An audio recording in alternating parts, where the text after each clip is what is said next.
वंदे मातरम। बिहार झारखंड की खास खबरों में आपका स्वागत है। मैं हूं आपके साथ रजनी सिंह। शुरुआत झारखंड की खबर के साथ। झारखंड के मुख्यमंत्री हेमंत सोरेन ने सौर ऊर्जा नीति 2022 का लोकार्पण किया।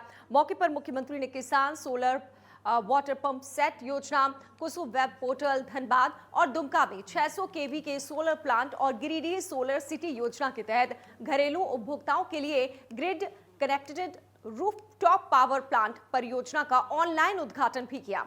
उद्घाटन के दौरान मुख्यमंत्री हेमंत सोरेन ने कहा कि 125 करोड़ जनसंख्या वाले हमारे देश में बड़े पैमाने पर ऊर्जा की आवश्यकता है। प्रदेश के बारे में उन्होंने जिक्र किया। कहा मानव जीवन में जितनी आवश्यकता भोजन की है उतनी ही आवश्यकता ऊर्जा की भी है। ऊर्जा की खपत और उत्पादन को लेकर सरकारें हमेशा से नीति बनाती रही। हमारे सरकार पारंपरिक ऊर्जा स्रोत के साथ साथ अक्षय ऊर्जा स्रोत पर विशेष फोकस कर रही है। जिस गति से राज्य सरकार ने सौर ऊर्जा के क्षेत्र में काम करना प्रारंभ किया है, वो दिन दूर नहीं जब झारखंड ऊर्जा जरूरतों को पूरा करने की दिशा में सक्षम और आत्मनिर्भर बनेगा। सौर ऊर्जा की सभी संभावनाओं को ध्यान में रखते हुए सौर ऊर्जा नीति 2022 का लोकार्पण किया गया। मुख्यमंत्री ने कहा कि अक्षय ऊर्जा राष्ट्र का भविष्य है। अक्षय ऊर्जा उत्पादन को बढ़ावा देने के लिए सरकार ने नीति की पहल की है।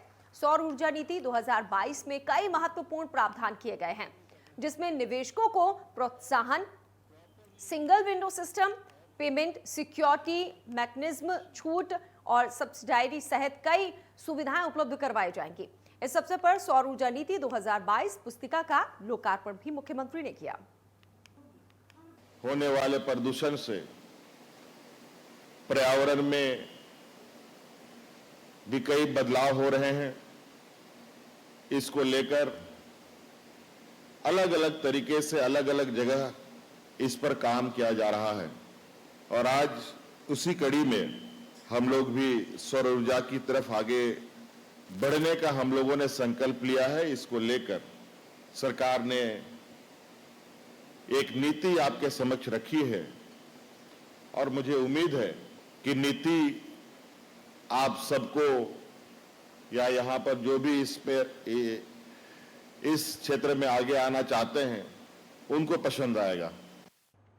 गुमला में इन दिनों बालू की समस्या लोगों के लिए बड़ी समस्या बनी हुई है। दरअसल कुछ दिन पहले जिले में बालू की अवैध कारोबार के खिलाफ प्रशासनिक कार्रवाई की गई थी, जिसमें भारी मात्रा में बालू जब्त की गई थी। इसके बाद लगा था कि लोगों को अब आसानी से बालू मिल पाएगी, लेकिन आम लोग इस कार्रवाई के बाद काफी परेशान हैं। कल तक जो बालू 700 रुपया ट्रैक्टर मिला करती थी, वो 5000 रुपया भी चोरी छुपे मिल रही है।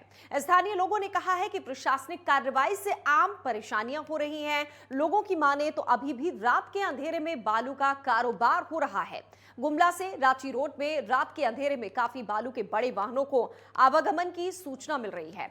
वहीं जिले के डीसी सुशांत गौरव ने कहा है कि निश्चित रूप से बालू एक समस्या बन गई है, लेकिन इसको लेकर प्रशासन गंभीरता से कार्रवाई कर रहा है। जल्द ही इसका समाधान कर लिया जाएगा। उन्होंने कहा कि आसानी से लोगों को बालू मिले, इसका प्रयास भी किया जा रहा है।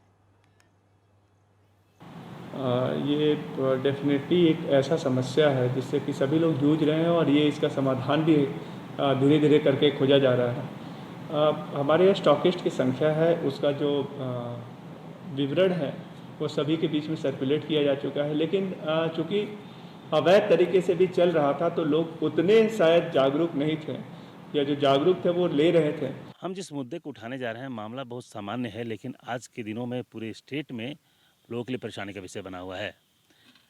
आपको जानकर आश्चर्य होगा कि कोई भी प्रशासनिक कार्रवाई होती है तो वैसे उस कार्रवाई के बाद आम लोगों को राहत मिलनी चाहिए।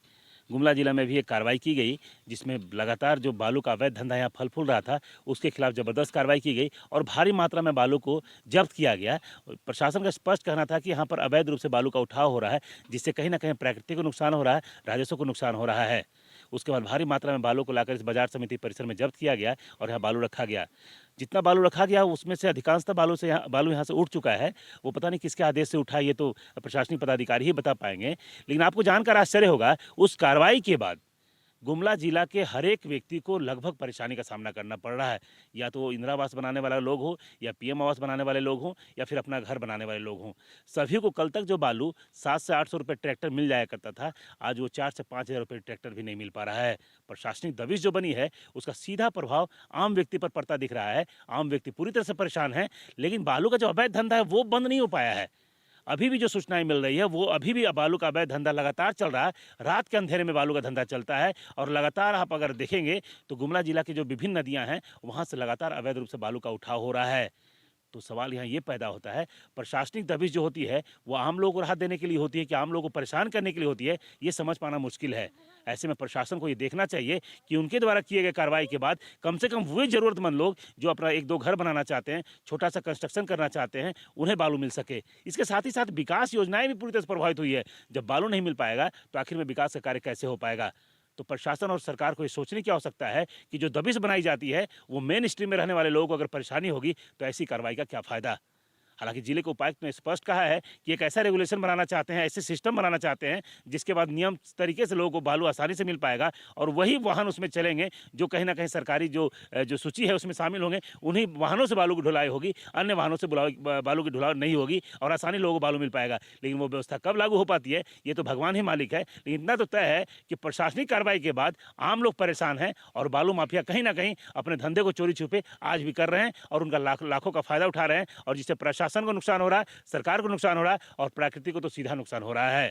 नेटवर्क 10 के लिए गुमला से सुशील कुमार सिंह।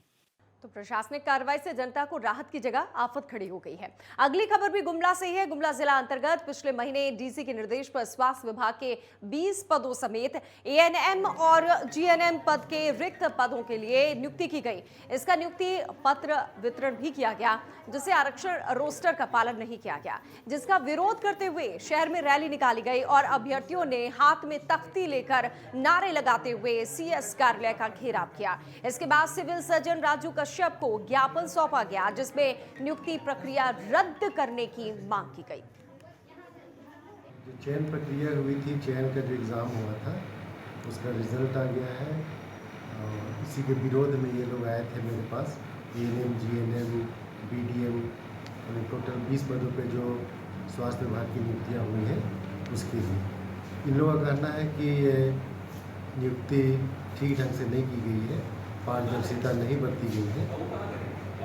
तो मैं बोला कि मैं उपायुक्त महोदय से बात करूंगा इसके बारे में और जो हम लोग की समिति है उसमें मैं अपनी बात रखूंगा, आप लोग की बात रखूंगा कि आप लोग के द्वारा ऐसा ऐसा बोला गया है। इन सभी बातों पर हम लोग विचार करेंगे। खूंटी एसडीएम सैयद रियाज अहमद के खिलाफ सेक्सुअल हरासमेंट का केस दर्ज किया गया है। पुलिस ने त्वरित कार्रवाई करते हुए एसडीएम को हिरासत में भी ले लिया है।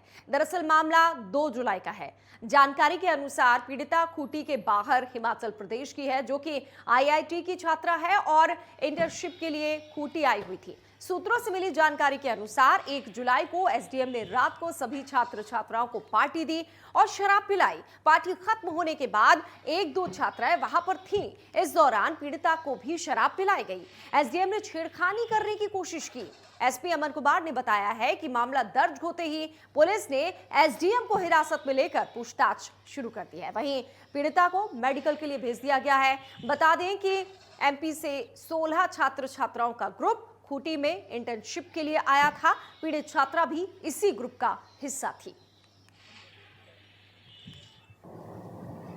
महिला थाना अंतर्गत कल शाम में एक महिला कलीग के द्वारा एसडीओ खूंटी रियाज जो है उन पर सेक्सुअल हरासमेंट का कंप्लेन जो है वो दर्ज कराया गया।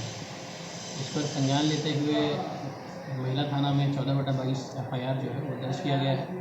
354-509 IPC के अंतर्गत जो रात में ही कई लोगों से पूछताछ की गई है, इंक्वायरी की गई है और एसडीओ खूंटी को भी पुलिस कस्टडी में लेकर उनसे पूछताछ वगैरह की जा रही है। और अब बिहार की खबरों का रुख करते हैं। एनडीए की ओर से राष्ट्रपति पद की उम्मीदवार द्रौपदी मुर्मू पटना पहुंची। करीब 1 घंटे की देरी से वो पटना पहुंची, जहां पर एयरपोर्ट पर बिहार एनडीए के नेता और मुख्यमंत्री नीतीश कुमार, उप मुख्यमंत्री तारकिशोर प्रसाद, रेणु देवी, विधानसभा अध्यक्ष विजय सिन्हा और बीजेपी के प्रदेश अध्यक्ष डॉक्टर संजय जायसवाल ने उनका स्वागत किया। इसके बाद उन्होंने सबसे पहले पुरानी सचिवालय स्थित बिरसा मुंडा की प्रतिमा पर माल्यार्पण किया।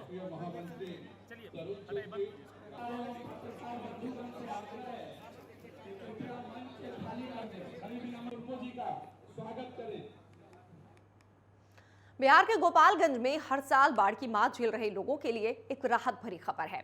अब जियो ट्यूब की मदद से नदियों का रुख बदलकर बांध को मजबूत करने का काम शुरू हो गया है। दरअसल पथखरा छिरकी पर गंडक नदी के किनारे इसकी सफल टेस्टिंग भी की गई है। बताया जा रहा है कि इससे बाढ़ की तबाही को रोका जा सकता है। जल संसाधन और बाढ़ नियंत्रण विभाग ने कटाव रोकने के लिए 54 लाख की लागत से 5 स्टर्ट के लिए 12 ट्यूब लगाए हैं। इस बारे में जल संसाधन विभाग के मुख्य अभियंता प्रकाश दास ने बताया कि नदी का रुख बदलने के लिए पहले ट्रेडिशनल तरीके से काम किया जाता था, लेकिन इस बार नए टेक्नोलॉजी की ओर से नदी का रुख बदलने के लिए बिहार में पहली बार टेस्टिंग के लिए जियो ट्यूब स्टर्ट का निर्माण किया गया है। साथ ही कहा गया कि अभी फिलहाल 5 स्टर्ट का निर्माण करवाया गया है, जो काफी कारगर साबित हुआ है, जो अगले साल अन्य जगहों पर लगाई जाएगी।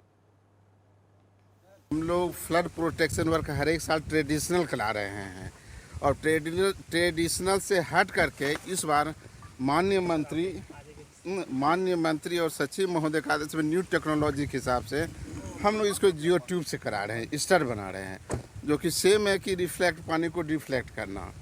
तो इस बार हम लोग टेस्टिंग के लिए 5 जियो ट्यूब स्टर बनाए हैं कि देखें कि इसका क्या प्रभाव पड़ता है।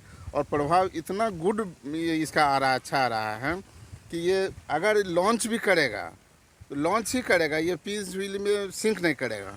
लॉन्च जो करेगा तो लॉन्चिंग स्टार्ट ही है। मणिपुर के नोनी जिले में एक रेलवे निर्माण स्थल पर भूस्खलन के बाद राहत बचाव कार्य जारी है। उसी भूस्खलन में हुई मौत पर दूसरा शव भी आज कटिहार पहुंच चुका है। बता दें कि रेलवे में इंजीनियर के पद पर प्रतक दीपक कुमार तैनात थे। इससे पहले आर्मी जवान शुभम कुमार का पार्थिव शरीर सोमवार 4 जुलाई को बारसोई पहुंचा था। झीरीबाम, असम और इम्फाल के बीच तुफुल स्टेशन के पास पहाड़ी पर दुनिया का सबसे बड़ा ब्रिज का एनएफ रेलवे द्वारा निर्माण हो रहा था। निर्माणाधीन कार्य पर असम राइफल्स की बटालियन की एक टुकड़ी और एनएफ रेलवे के दर्जनों अधिकारी और पदाधिकारी वहां पर नियुक्त थे। इसके अलावा 40 स्थानीय मजदूर वहां पर कार्यरत थे। इस दौरान निर्माण स्थल पर आर्मी कैंप लगा हुआ था, जो कि भूस्खलन में दब गया। इसके बाद से सेना का रेस्क्यू ऑपरेशन जारी है। 4 दिनों के बाद सोमवार को इंजीनियर दीपक कुमार का शव मलबे में दबा मिला।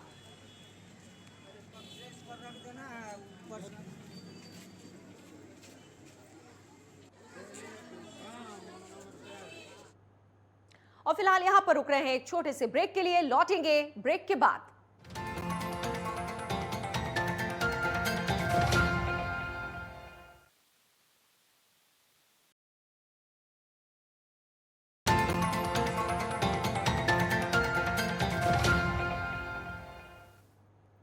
ब्रेक के बाद आपका एक बार फिर से स्वागत है। मधुबनी से खबर है। यहाँ जिले के साहरघाट थाना क्षेत्र की धौस नदी में एक युवक का शव मिला। इसी दौरान शव को देखकर इलाके में हड़कंप मच गया। वहीं शव की पहचान शालिग्राम दास के रूप में हुई है। शव को देखकर नदी किनारे सैकड़ों की संख्या में स्थानीय लोग जुट गए। इसी दौरान आनन फानन में घटना की जानकारी पुलिस को दी गई। खबर मिलते ही पुलिस ने घटनास्थल पर पहुंचकर लोगों की मदद से शव को नदी से बाहर निकाला। इसके बाद मामले की जानकारी मिलते ही मृतक के परिजन घटनास्थल पर पहुंच गए और युवक के शव को देखकर परिजनों में कोहराम मच गया। फिलहाल पुलिस ने शव को कब्जे में लेकर पोस्टमार्टम के लिए भेज दिया है और रिपोर्ट आने के बाद आगे की कार्रवाई की जाएगी।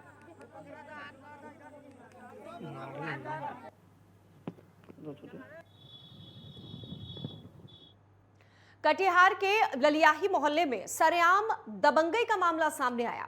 बता दें कि एक शख्स मोहल्ले में खुलेआम धारदार हथियार से दहशत फैलाता नजर आ रहा है। जानकारी के मुताबिक आरोपी सहायक थाने में कार्यरत ड्राइवर का बेटा है, जिसका उसी मोहल्ले में रहने वाले पड़ोसी से विवाद हो गया था।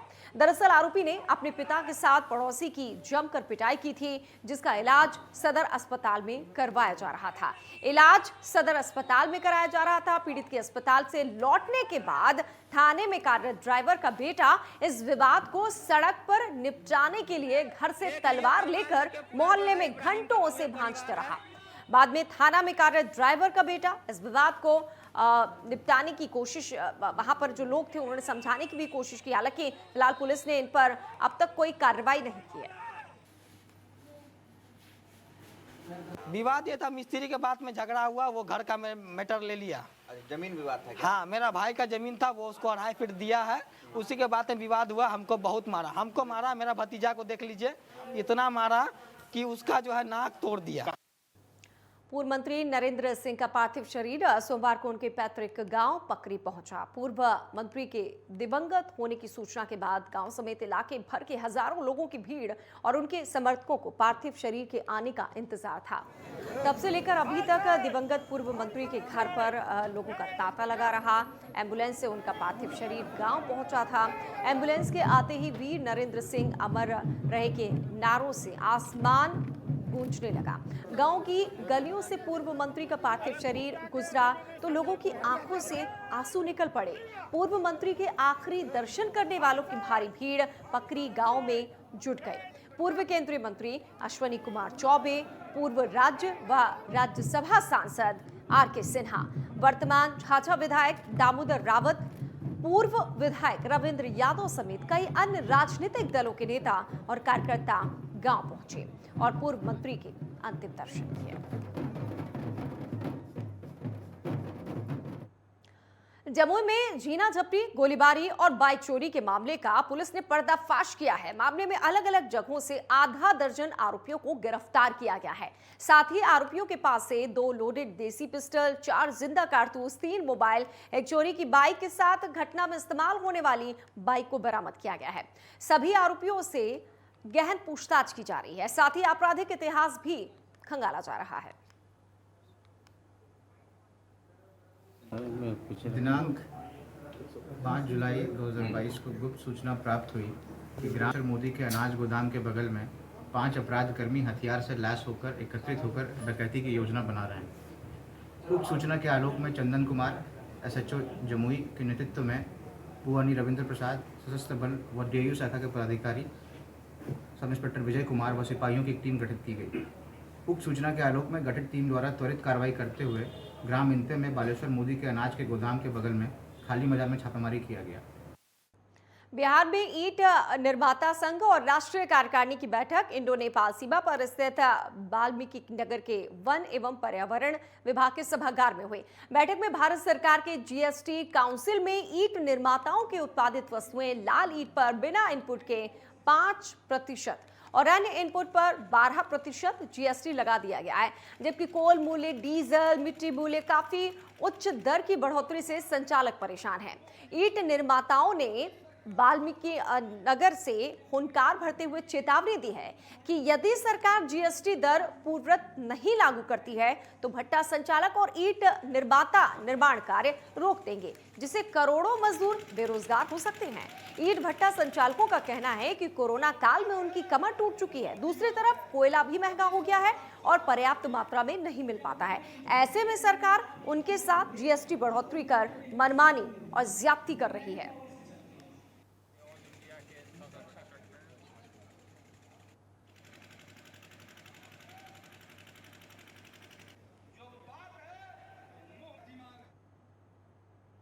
बढ़ते अगली खबर की तरफ। छत्तीसगढ़ की खबर है, जहां पर रेल समस्या को लेकर अजीत जोगी युवा मोर्चा के प्रदेश अध्यक्ष प्रदीप साहू के नेतृत्व में रायपुर लोकसभा सांसद सुनील सोनी के निवास के बाहर जोरदार विरोध प्रदर्शन किया गया। इस दौरान पदाधिकारियों ने सांसद निवास के बाहर नगाड़ा और भोपू बजाकर सांसद निवास का घेराव किया।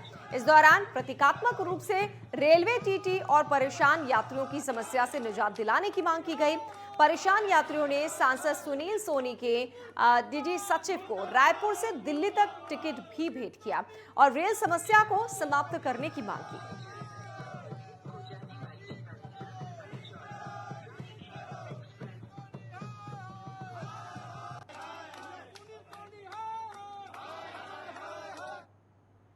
नारायणपुर में एक नक्सली ने माओवादी विचारधारा का साथ छोड़कर मुख्य धारा से जुड़ने का फैसला किया है। इसके बाद विजय मोहंदा उर्फ डुंगा ने सरेंडर कर दिया है। बता दें कि विजय मोहंदा उर्फ डुंगा की लहेरी पुलिस नक्सली मुठभेड़ की घटना में सक्रिय भूमिका रही है। साथ ही नक्सली संगठन में सामान की सप्लाई और समय समय पर सौंपे जाने वाले कार्य भी करता था। दरअसल नारायणपुर में नक्सल विरोधी अभियान चलाया जा रहा है, जिसके तहत छत्तीसगढ़ शासन की पुनर्वास नीति के प्रचार प्रसार से प्रभावित होकर ही इस नक्सली ने आत्मसमर्पण किया है।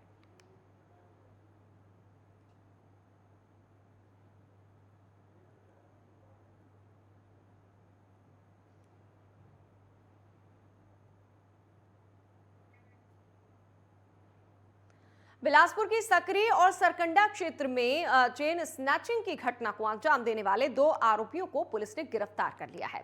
दरअसल पुलिस ने मामले की जांच करते हुए करीब 100 से ज्यादा सीसीटीवी फुटेज खंगाले। इसी के बाद आरोपियों की गिरफ्तारी हो सकी है।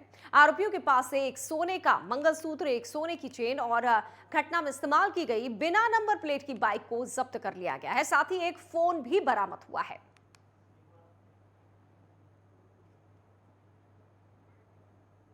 सकरी थाना क्षेत्र में न्यू गीता पैलेस के पास एक प्रार्थिया से चेन स्नेचिंग की घटना हुई थी, जिसमें पुलिस ने तत्काल जो है 379 का अपराध दर्ज किया था और सकरी पुलिस के साथ साथ हमारे anti crime and cyber unit की टीम इसमें काम कर रही थी, जिसमें 2 आरोपियों की जो है सीसीटीवी फुटेजेस के आधार पर पहचान की गई। उसमें सर्वप्रथम एक सन्नी चक्रवर्ती जो है उसको पकड़ा गया। कोरमी थाना क्षेत्र, कोरमी सिरगिट्टी थाना क्षेत्र का रहने वाला है। तो इसके साथ इस बुलेटिन में इतना ही। बाकी खबरों के लिए आप बने रहिए नेटवर्क 10 के साथ। मुझे दीजिए इजाजत। जय हिंद।